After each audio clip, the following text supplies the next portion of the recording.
हिंदुस्तान कहते हैं, हिंदुस्तान कहते हैं। जो ये दुनिया में सुनाई दे उसे कहते हैं खामोशी, जो आंखों में दिखाई दे उसे तूफान कहते हैं। जो ये दीवार का सुराख है साहब, दीवार का सुराख है, चीन, अमेरिका, पाकिस्तान साजिशों का हिस्सा है, मगर हम इसे अपने घर का रोशनदान कहते हैं, अपने घर का रोशनदान कहते हैं। मैं रुचिका लाटे देश प्रेम और राष्ट्राभिमान के उपलक्ष्य पर अपने कुछ विचार आपके साथ साझा करना चाहूंगी।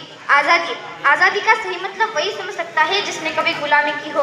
हम सौभाग्यशाली हैं, हमने स्वतंत्र भारत में जन्म लिया। जब हम फिरंगियों के फेरों में फंस गए थे तब रंग दे बसंती झोला के आवाज पर टोले के टोले उमड़ाते थे।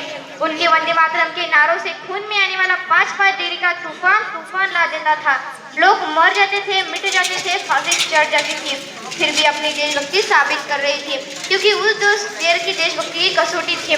उसके बाद 62, 65 और 71 के युद्ध में अपना सुहाग गवा देने वाली औरत जब घर के हालात ये हो जाते कि प्यार भी भरपूर गया, मांग का सिंदूर गया, नन्हे नोनी हलों की लंगोटियां चली गई, छोटी छोटी बेटियों की छोटियां चली गई, बाप की कमाई गई, भाई की पढ़ाई गई, ऐसा एक बिस्कुट है पता ही नहीं चली, पूरी जिस्म की ही बेटियां चली गई, बेटियां चली गई।